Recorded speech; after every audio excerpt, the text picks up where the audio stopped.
We should probably facing each other a bit more. That's tough. Ow. Knock knees. Jesus. I'm afraid to start this coffee. Why are you afraid to start this Because I coffee? think it's too hot. It's too hot. Well, I'm fine with it. So what does that show? That I've got less receptors to... That I'm stronger than you in terms of pain. I think that's what that shows.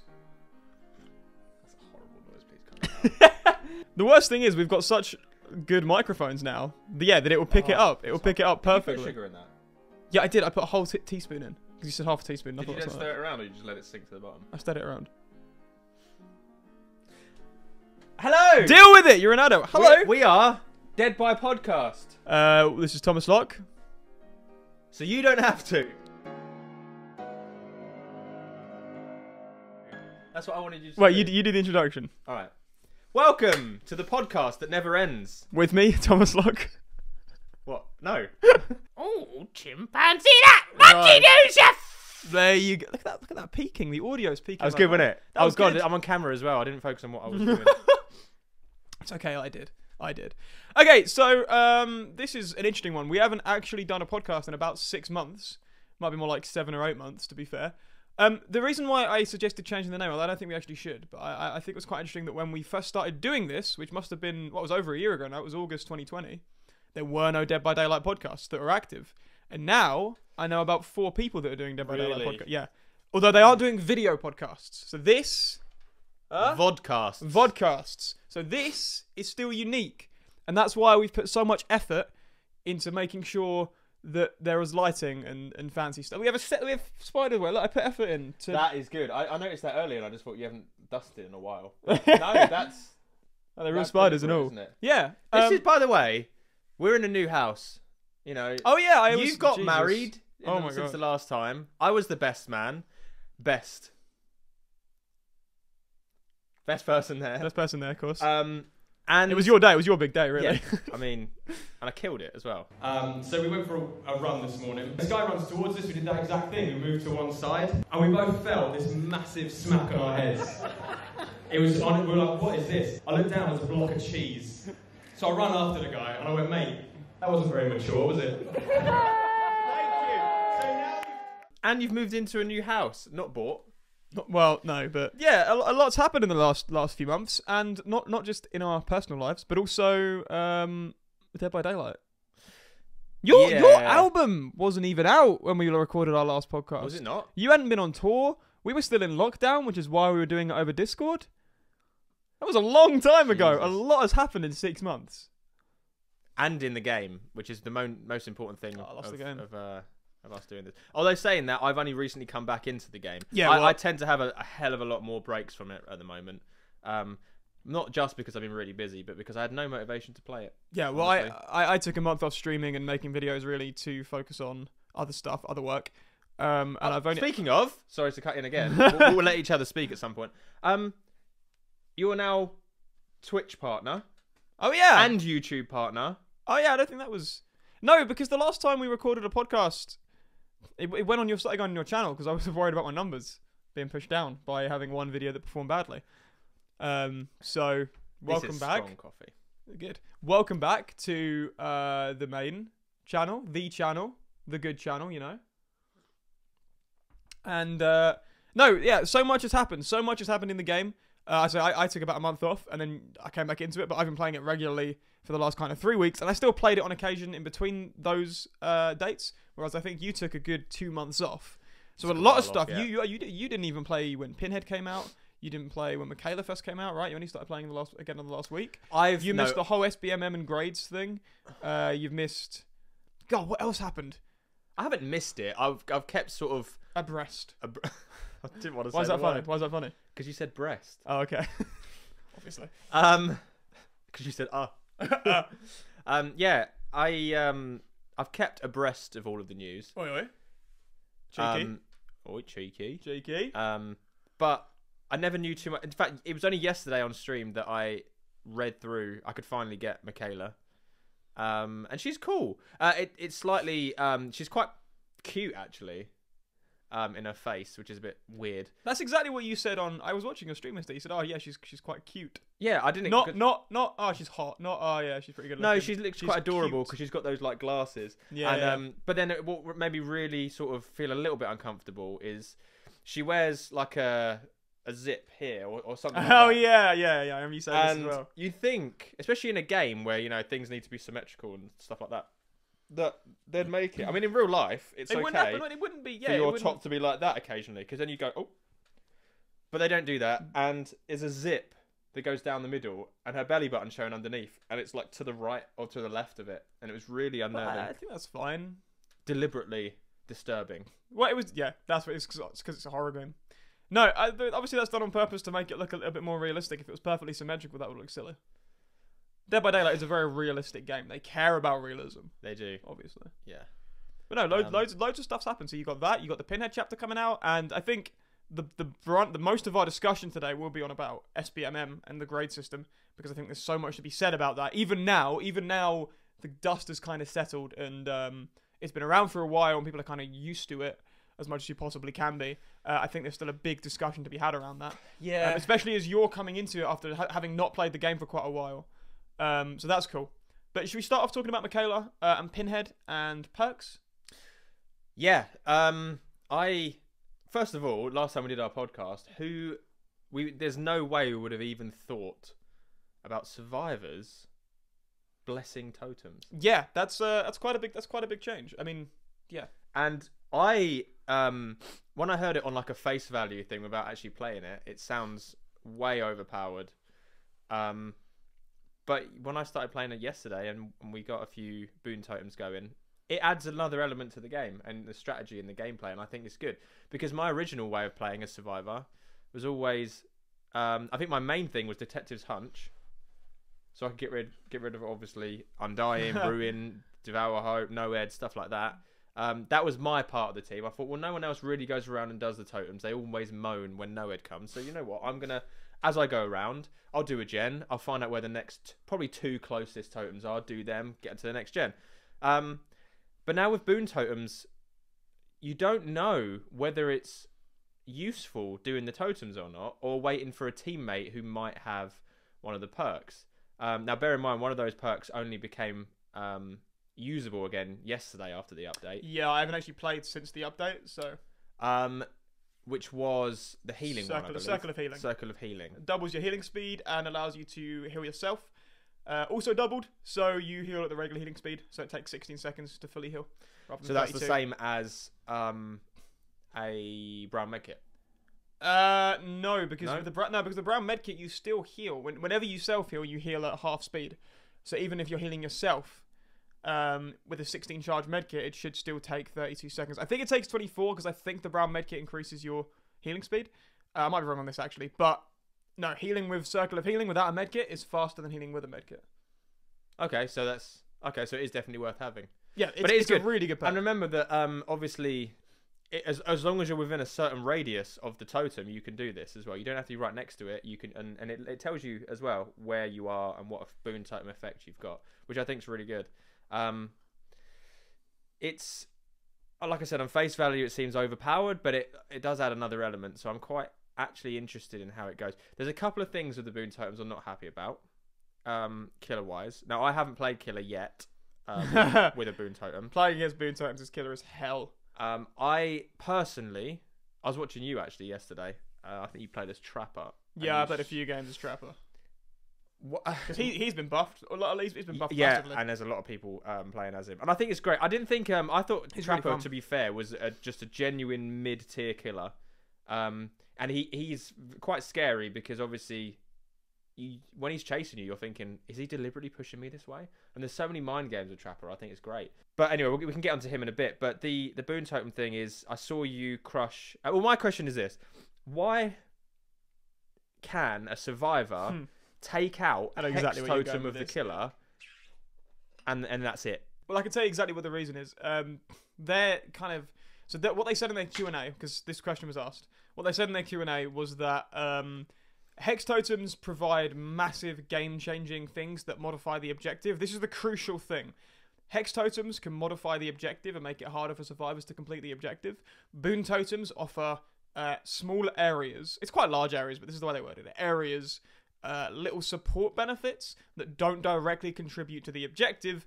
I mean, behavior are still under the impression, and the MMR is proof of this. We'll get into that soon. But they've got this idea that all the survivors need to do is repair generators and escape. So in their mind, if something doesn't impact the objective, which is repairing generators and opening exit gates, then it doesn't really matter if you buff it or if you improve it in some way. There's there's like a design philosophy there that I don't think quite adds up to how actual games go, especially at higher levels. But that's their reasoning for it. Hex totems can only be used once because they affect the objective.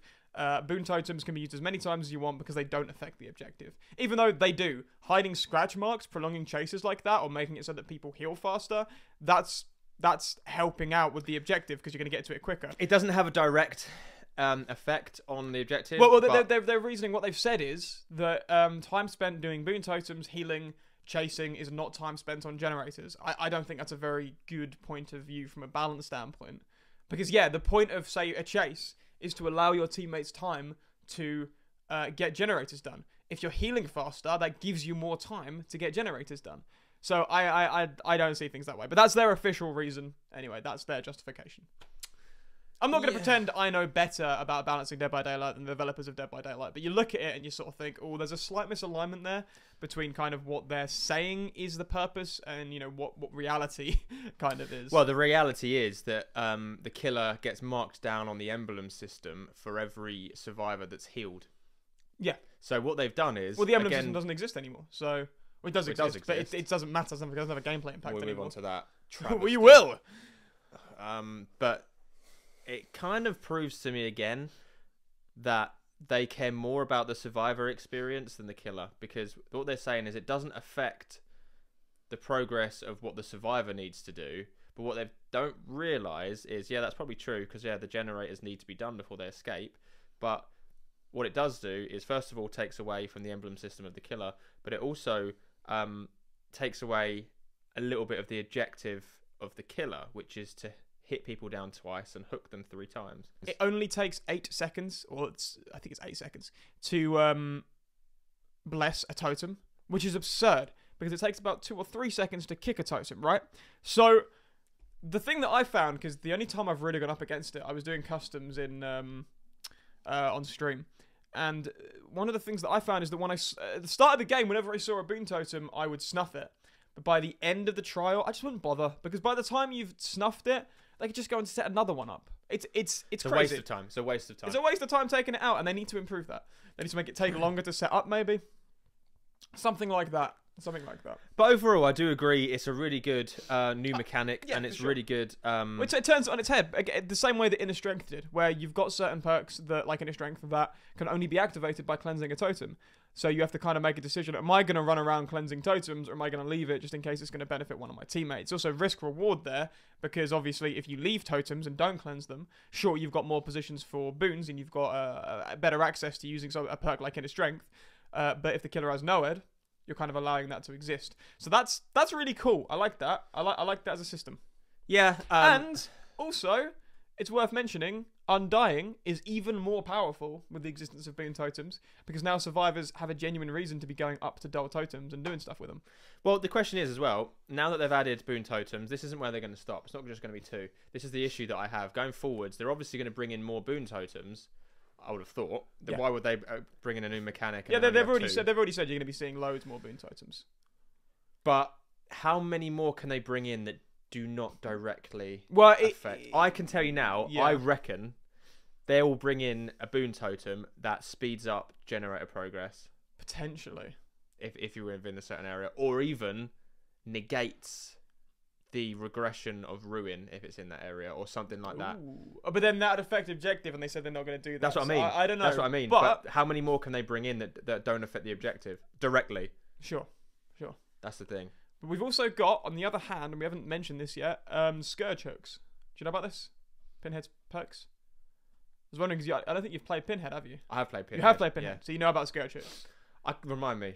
So Scourge hooks are a new killer perk type.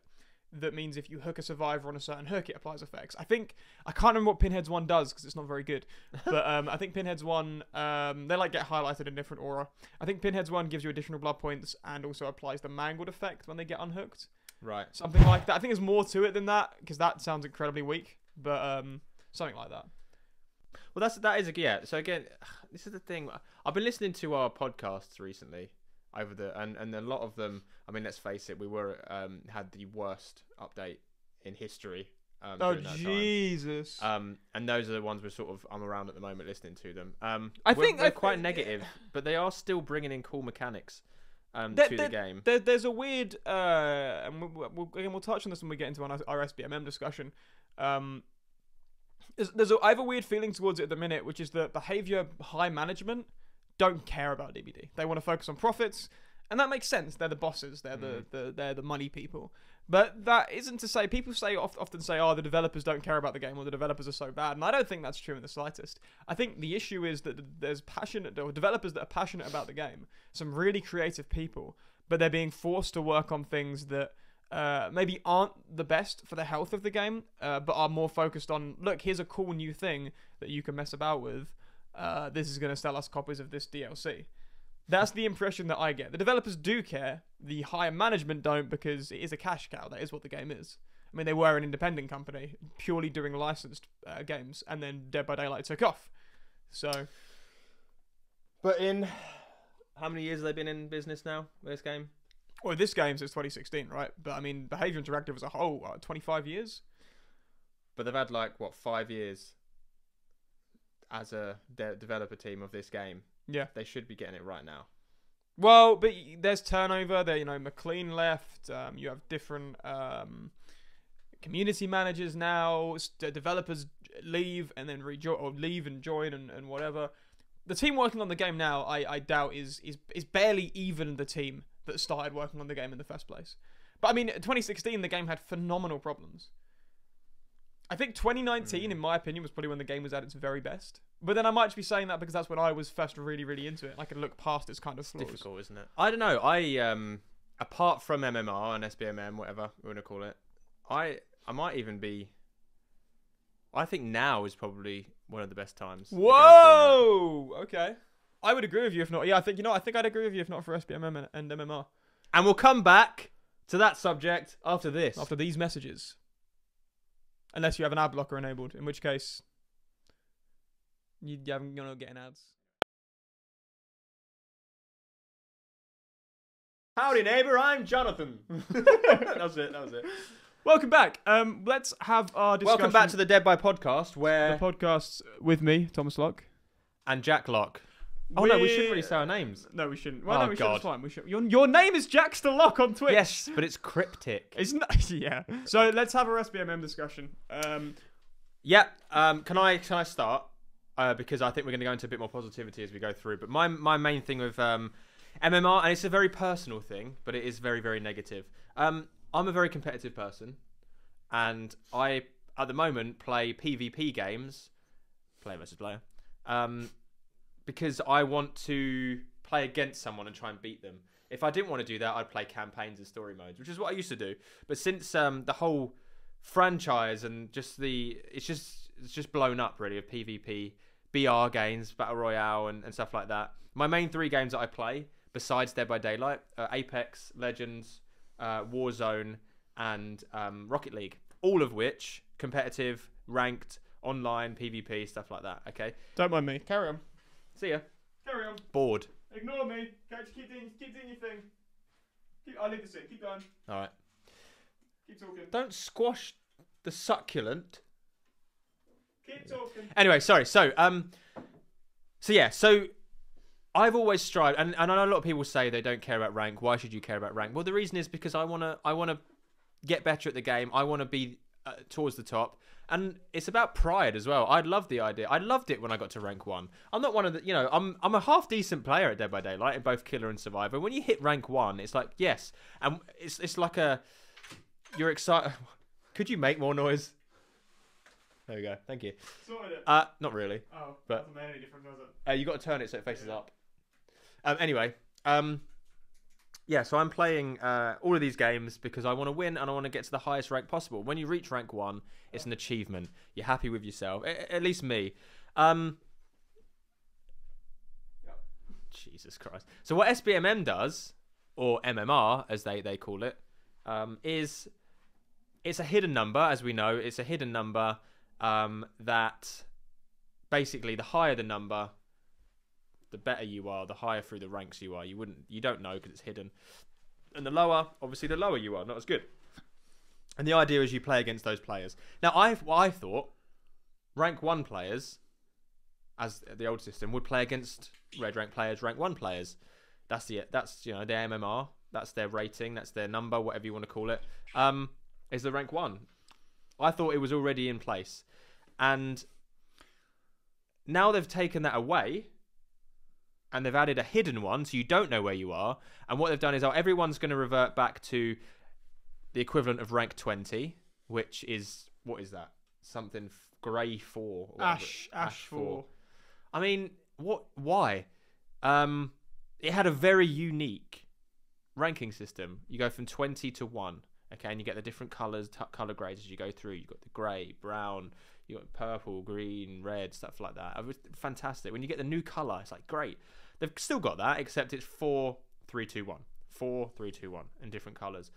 And I've lost the motivation to play. Everyone now goes back to the equivalent of rank 20, which is Ash 4. And no matter how high you go, yeah, it kind of indicates, if you do get to whatever it is, Iridescent 1 or Ruby 1 or whatever it's called, I don't know what it's called, the equivalent of rank 1, you get like 500,000 blood points at the end of the season? Or where you get 250,000 per roll. Jesus. Yeah. So it's not even that. So basically you get rewarded with blood points. And now people that play the game long enough who are rank 1 don't really need the blood points. The blood points mean nothing once you've got all the perks and whatever. What they should do is give you like a cosmetic or something like that, which would be amazing. And then you can wear the cosmetic and you can see, which other games do, and you can see where you finish that season. This discussion boils down to a progression system, right? I think that the thing about SBMM. Okay, well let me sort of follow on from what you've said piece by piece. One, you talk about it being a competitive game. There is this whole argument people make online. I see it on Twitter all the time. People say things like, "Oh well, DBD isn't a competitive game." Yes, it is. You are competing with other players, against other players, on a team against other players. And the sweat and salt that comes off some of these players indicates straight away that they want to win. It is definitely competitive. Yeah, and the point that the people make is that, oh, well, it's not balanced, so therefore it can't be competitive. And that's ridiculous. Me and Jack play a couple times a week, a friendly, usually 5-a-side, sometimes 6-a-side game of football with staff from the place where Jack works. The age ranges from 30 up to 60, 65, maybe something like that. That's not balanced, but it doesn't matter. It's a friendly. It doesn't matter. It's still a competitive game. You don't play that sport for an hour and a half thinking, this isn't competitive. Yeah, it is competitive. Even when one team is absolutely destroying the other team, you as the losing team are still like, oh, well, it's a friendly, but I still feel like crap because we're losing. Dead by Daylight, it is a competitive game. The purpose of SBMM is to try and enhance that and try and make that competition tighter. But in doing so, they've totally gutted the progression system. One of the main reasons for playing DBD, in my opinion, was to try and rank up, to play those games. And it sucked when you depipped and went down a rank. It felt great when you went up a rank and pipped. I used to love being rank 1. Now, who cares? No one cares about grades. Grades aren't an indication of skill at all. Because you can't D-rank, and at the end of the month, it just gets reset. I don't go on stream. I think I'm Iridescent 4 as Survivor right now. I don't go on stream thinking, I'm Iridescent 4. I'm not very good. Whatever. It doesn't mean anywhere near as much as the red rank. When I first hit red ranks, I was like, yes, brilliant, it's amazing. And then when you hit red ranks, you go, right, I've got to stay in red rank so then I can go back to rank 5 afterwards, and then really push for that rank 1 next time. Now you go back to rank the beginning rank, 4, Ash 4, which is the equivalent of rank 20. And it's like, I've got to do all of that again in a month. What's the purpose of that system except I don't care about grades. So now when I'm playing the game, I'm thinking, right, so I don't care about grades. I don't care about getting 250,000 blood points at the end of the month. So what do I care about? Well, I care about the fact that my games are terrible because historically, I used to try and game the system in terms of grades, so I knew that if I died, but I still got a couple of unhooks, well, that was worth doing. So over my 1,300 hours of playtime, I died a lot because not because of a lack of skill, but because I played very altruistically. And because I only cared about pipping rather than escaping, I didn't think about escaping. I thought, I'll pip. I need to save my teammates. I need to run in and help them, sacrifice myself for them. And now I'm punished for that. I'm put against killers who are consistently, considerably worse than me. Teammates who, sometimes I've had teammates that have 4 or 5 hours in the game. They have no idea what they're doing. So one of two things is happening here. Either one, I've been hilariously underplaced by the way, in MMR. this is you in Iridescent 4. Well, yeah, but it doesn't matter, does it? Because grades, that doesn't matter. It's not used for matchmaking. That's what I'm getting at. So either one, I've been hilariously underplaced in MMR, or two, the MMR matchmaking system is terrible and it can't figure out where to put me or which teammates to put me with. I think it's a combination of both. But now when I play a game, I had a game yesterday where I ran the killer around, no joke, for 8 minutes, right? It was a trickster on one of the swamp maps, one with a ship. I ran the killer around for 8 minutes. And I died at the end on first hook because my team had no idea what they were doing. No one tried to unhook me. They all got the last gen done and immediately ran out and abandoned me. I died on my first hook after running the killer around for 8 minutes. And, by the way, I started off that game by completing a generator and a half completely solo. But I pipped, right? But because that's not the system that's used, according to Dead by Daylight, according to the developers, I deserve to be placed with worse teammates and a worse killer for that performance purely because I didn't escape. It's reached the point now where when I'm playing the game, I'm thinking, I hate being at this SBMM. It's not fun. It's not fun for the killers I'm playing against because I'm so much better than them. It's not fun for my teammates because all I'm doing is getting annoyed at them. They want to play a certain way. They're new to the game, whatever. So I'm having to abandon my teammates and run out as soon as I possibly can because anything else doesn't count as a win. Anything else means in the next game, I'm going to be put with worse killers and worse teammates. That is a ridiculous system. And so you've got a combination of things here. One, I'm not having fun in my games because the killers are so bad, because the teammates are so bad. There's never any moments of tension. There's never any moments of closeness. It's just frustration because if I get put on hook, I'm probably going to die on my first hook. So I'm not having fun. Killers aren't having fun. My teammates aren't having fun. Two, why do I even care? Because there's no progression system anyway. If I pip, I don't care about grades. That means nothing to me. It doesn't have any effect on gameplay. So if I pip, if I rank up, that doesn't impact my enjoyment of the game at all. It doesn't mean I'm going to be put against better people. So why should I care? So I'm not playing to pip up. What am I playing for? Well, I'm playing because it's my job. It is fun. The moment-to-moment stuff is fun. The chases are fun, especially when you are better than the killer. That is fun, the moment-to-moment stuff. But overall, I finished the game and I'm always unsatisfied. And the purpose of SBMM, the whole thing they sold it to us on was that it's going to be more satisfying. You're going to get better games. You're going to get closer games. It's going to be tenser. It's just not happening. It's just not happening. And this isn't just for me. This is happening to everyone that I know. Even people that are particularly high MMR. So why bother with this system that clearly isn't working? You've got all of your content creators. All of your content creators are telling you it's a terrible system that is making the game, sucking the life out of the game. And rather than fix it, they're doubling down on it by doing that stupid Q&A where, you know, I defended behavior when there were a couple of leaks. Some people like data mined and said, oh, well, if you win, if you escape, your MMR goes up. If you die, it goes down. I said, that's not going to be the case. It's not going to be like that. There's not a chance. And then you've got Patrick going on that Q&A saying, oh no, that's how it works because it'll be too difficult to do it any other way. You already had a system that accurately measured performance in a game and then ranked you up and ranked you with teammates based on that. Just put that system back in. I honestly, if they released an update today that just gutted the whole system, got rid of MMR, got rid of SBMM, went back to the ranking system, I would be overjoyed. I'd be like, there you go. I would play it. I'd go home and be like, do you know what? I want to play this. I'm 100% with you. There's no reason for me to play it off stream because there is no progression system. There is no progression system in Dead by Daylight anymore. It's gone.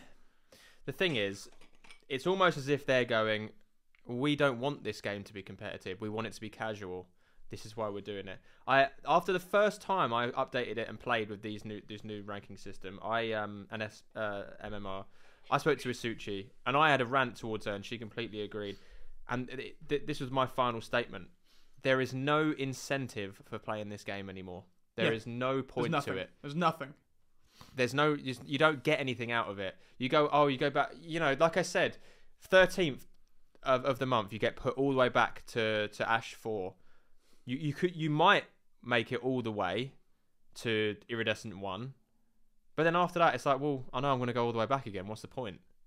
What's the point? Yeah, there is no point. There is no progression system. You don't even see your rank. The whole point is you feel proud and you even want to show off and go, yeah, I'm rank 1 killer. I'm rank 1 survivor. Look at me. Even if you don't say it to someone, you feel it because you go, well, look, I'm rank 1. You're like, yes, get in there. We're rank 3. I'm rank 1. Brilliant. Someone in my chat said this. They said that one of the reasons is that it creates an ego problem. And I was just sort of thinking, yeah, you're playing a competitive game. Grow up. Yeah. And yes, if you're good at the game, you want people to know that you're good at the game. It's a competitive game. It's a PvP game. It's a multiplayer game. Grow up. Who cares if people have an ego? This is like, if you go up to someone in real life and you've got a massive ego, you're going to get, and people get pissed off, you're going to get beaten up. Basically, someone's going to get really annoyed. On a game that you never even meet the people. I hang out with loads of people on stream and we chat. Almost every single one I've never met.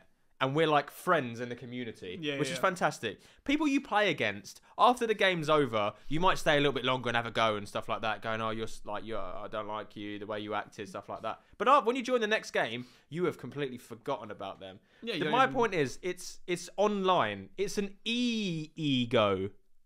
Isn't it? It doesn't matter if someone's got an ego online. You just switch off. And there's nothing wrong. It's not real life. There's nothing wrong with having a high rank or whatever and going, look, I've got a high rank. I know how to play this game. This is how I play this game. There's nothing wrong with that. Me and Fantastic, right? We play Rocket League, PvP game, online competitive. We do not even touch that casual mode. What's the point? We go straight in and we do our competitive modes. And if the best feeling of this game, there's a reason why we've stuck with this game now for 6 years. We've played this game. I'm just going to wait till the barking stops. Okay. Excuse me. Anyway, yes. We only play the competitive mode. Why? Because it's more enjoyable. You get something out of it. We cheer. We've got teamwork. We talk about the games after they happen because they're so intense.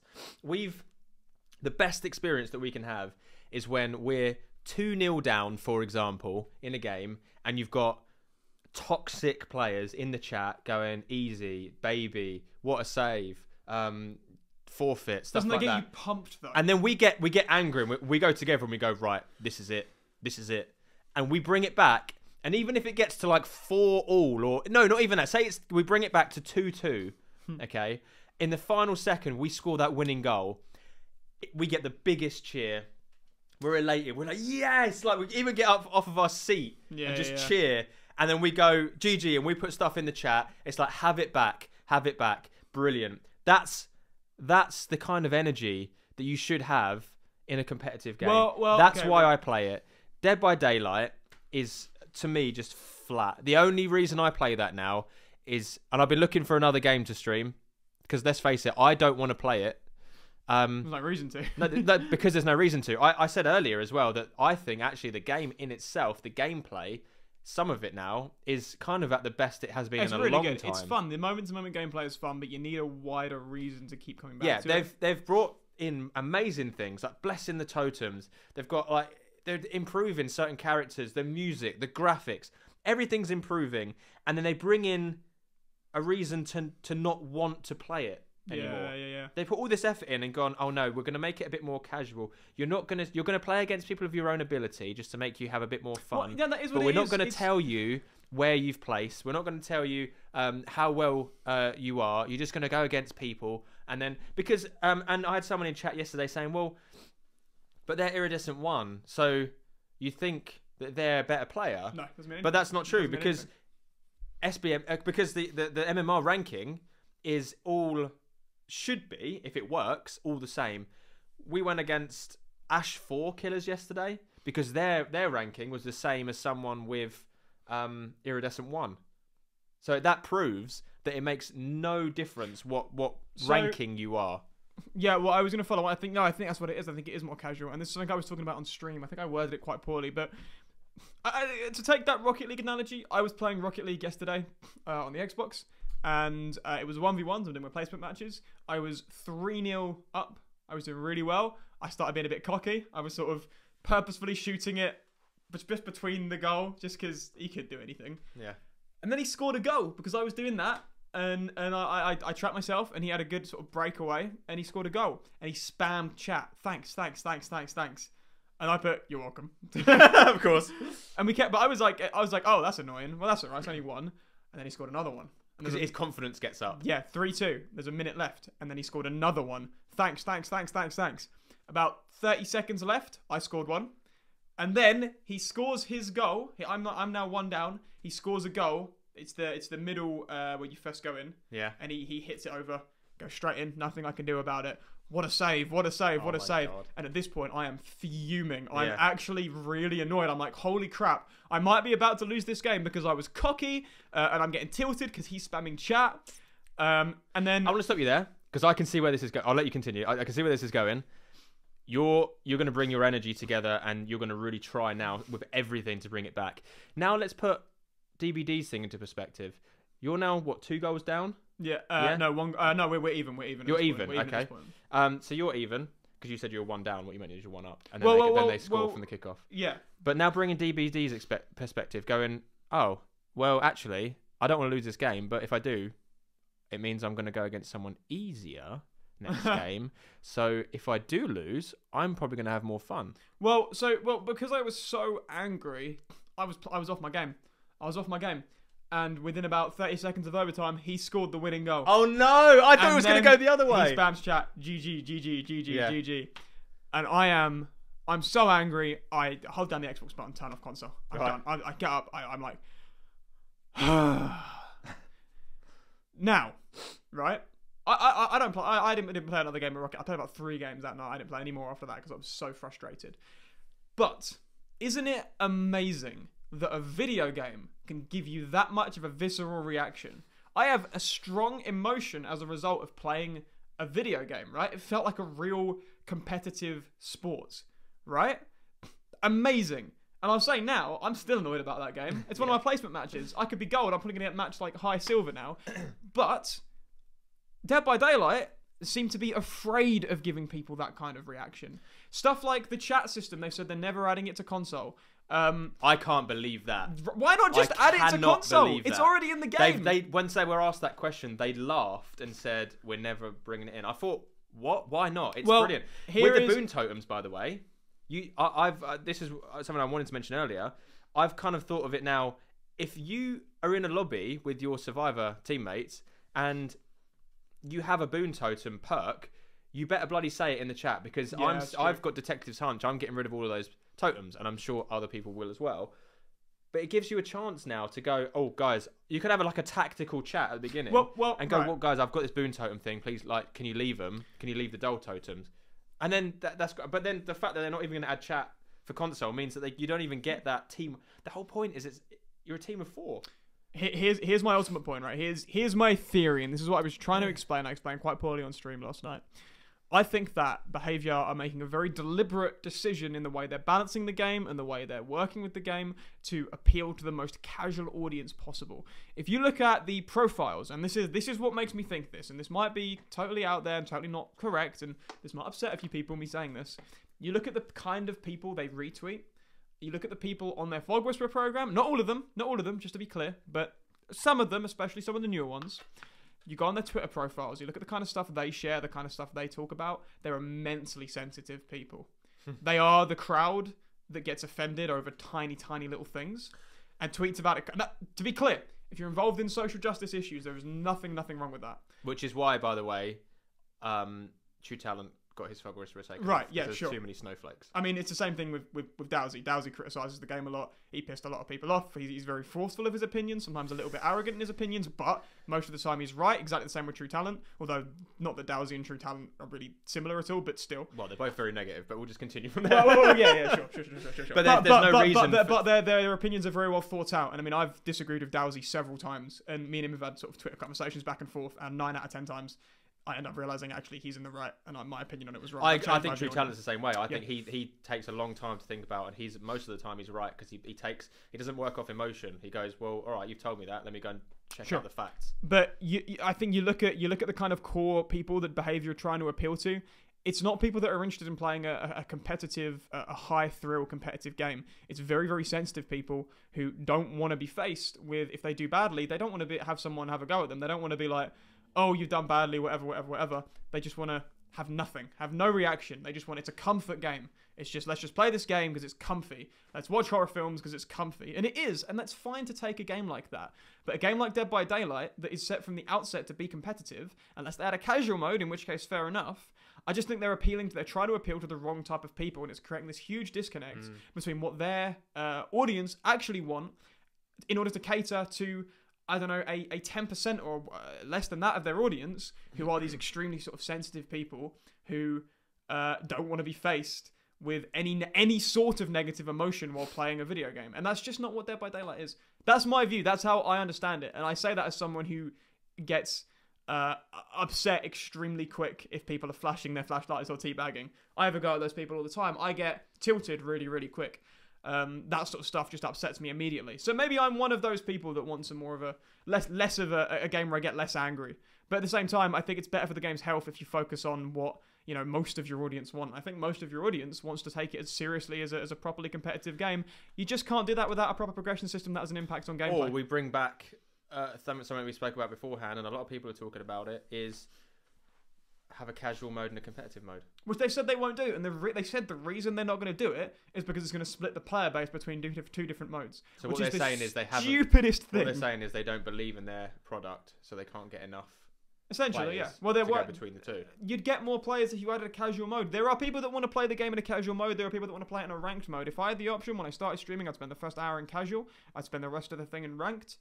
It works. Every other game does this. Yeah. Ranked. Let's also mention the 3 other games that I play: Warzone, Apex, and Rocket League. All 3 of those. All of them. Yeah. All 3 of those. First of all, free to play. Are free to play. Yeah. All 3 of those have a hell of a lot more player base than Dead by Daylight. Yep. Why? Maybe because it's something to do with the fact that it's like £15 at least. DBD already has a free-to-play economy. It already has the item shop. That's the thing. I bet they make the majority of their money off of DLCs, off of characters, and off of skins, the same way that Apex and Warzone and whatever do. And yet they're still charging 15 quid for the game. For some reason, it's always on sale. Why not just make it free-to-play? Yeah, I mean, I think that's one of the reasons why they haven't got that many as many players as those games, because I think Dead by Daylight is. I mean, I've already mentioned two of my 3 games that I play apart from DVD are the same concept. BR, yeah, Warzone and Apex. They're very different versions of it, but Dead by Daylight is like a gap in the market for a free-to-play game. They should bring that in. They'll automatically get a hell of a lot more players, or at least people trying it out. You can't try a game out if it's £15 and they go, oh yeah, we had our free event last week. Great. So basically what you're saying is I'm not going to get a chance to try it. Their vision for the game, and when you see the developers play the game on Twitch, they're always playing at a sort of low to mid level. They're never playing at the highest level. How could they possibly balance things? Well, they balance it based on big data because they don't know what they're doing, and that doesn't work either.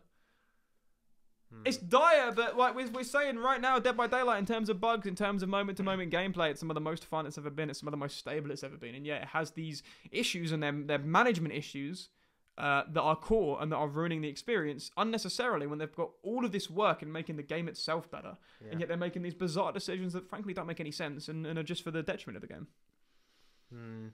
I just think we've spoken a lot about quite positive stuff actually today with the Boon Totems and stuff like that. Dead by Daylight, the last update is really, really cool. The most recent update is super cool. I like it.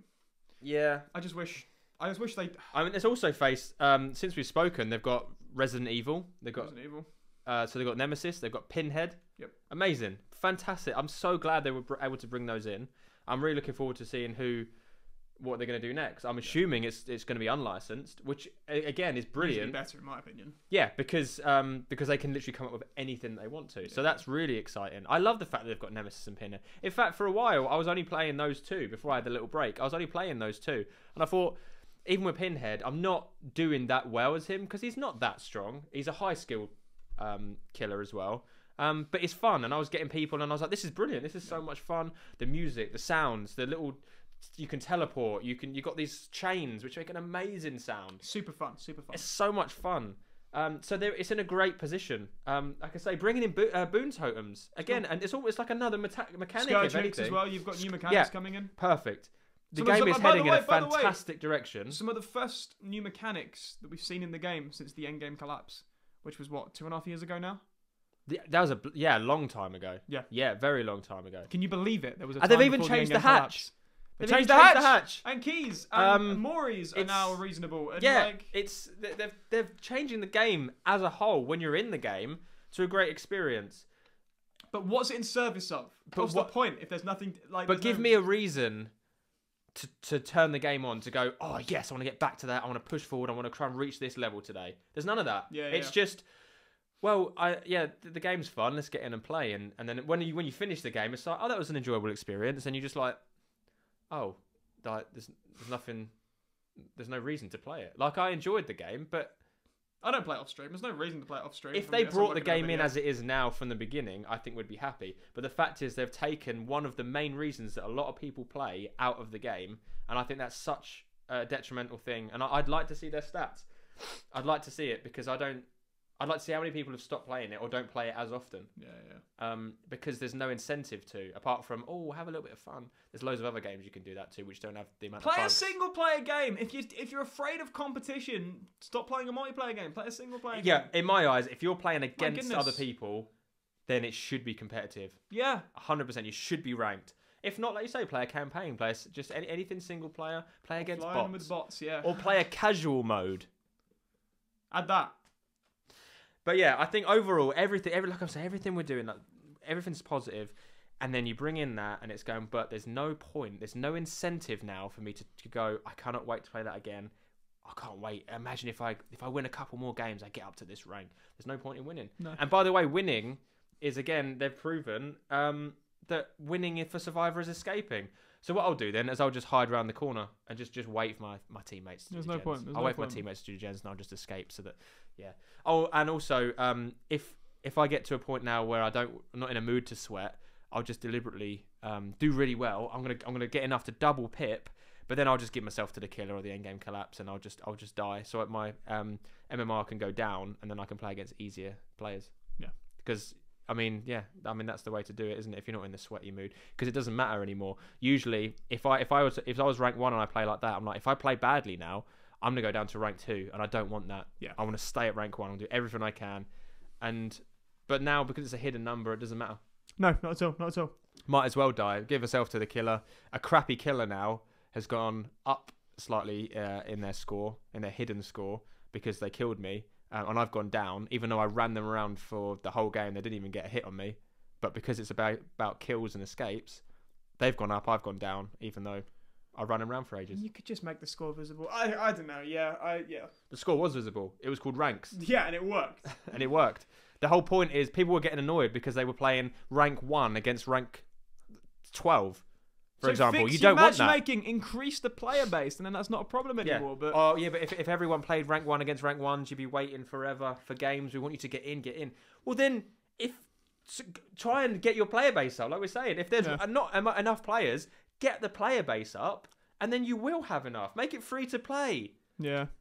It's frustrating because we care so much about this game, and at the moment, like I say, MMR has ruined the incentive to play. As a competitive gamer, I don't want to play this game anymore because there's no point. You can cater to casual players, add a casual mode, and you can cater to the casual players you clearly want to cater towards. Anyway, we're walking around in circles, I think, at this point. We've said our piece. Yes, we have. And we'll leave it there. And we'll never talk about SBMM ever again. Until the next podcast. Which hopefully won't be as long as 6 months or however long it's been. Yes. I'm going to see how long this episode takes to edit. We've got a whole new setup. We've got cameras. We've got the same microphones. New house. We've got cameras, new house, new set. We've got soft boxes that you probably wouldn't have even noticed. We've got shenanigans, all sorts. It's good. Well, and we'll see what we can do about that. If you guys fancy catching us live, I'm at twitch.tv/JackStallock, JAKSTALOCK. I don't really go on it much anymore because Twitter is the hell. The hell, the official. The hell. Twitter is JackStallock. YouTube is JackStallock. Moving on to something different because I'm hopefully going to be able to be drumming as a career very, very soon. So check out my band Pet Needs. Pet Needs. We're on absolutely everything that you can think of. We're actually in a label now. We've got an album out. We're going on tour with Mr. Frank Turner in January and February. It's happening. It's doing Who's well. that? My mate, you never heard of him. We'll search for him. He's very popular. And search for us too. pet needs, and also I have a drumming YouTube. If you want to go even further, it's Jack Lock Drumming. Over to you. Twitch.tv/Pebsie, YouTube.com/PebsieTTV, Twitter.com/PebsieTTV, Instagram.com/PebsieTTV, TikTok.com/PebsieTTV. Also YouTube.com/DietPebsie, YouTube.com/PebsieMax. And do you know how I was so energetic about promoting my stuff because I'd like more people to join? You just made it to the big time, going, yeah, if you want. Okay, You've even taken off the TTV and your name on Steam. That's how big he's gotten. I did that months ago. No point. Months ago. I don't need your I'm still individual like, views. mine's in capital letters at the end. Come and see me. You're just like, yeah, Pebsie. I had this Pebsie. dream, I told you, that if I was to make it big on streaming, on drumming, but hopefully they'll come together, and I would just have an alias, and it would be literally, I would play only as Dwight, okay, Dwight's Survivor main, and my name would just be Shroot. And that'd be it. Nice. And if people saw that, they'd know, oh, that's him. That's Jack Stallot. Is that the real Shroot? No, that's good. I like that. Yeah. But now you're just like, yeah, Pebsie. I'm just like, it's just gonna be years off. I agree. Why did you just pick up that knife? Ah!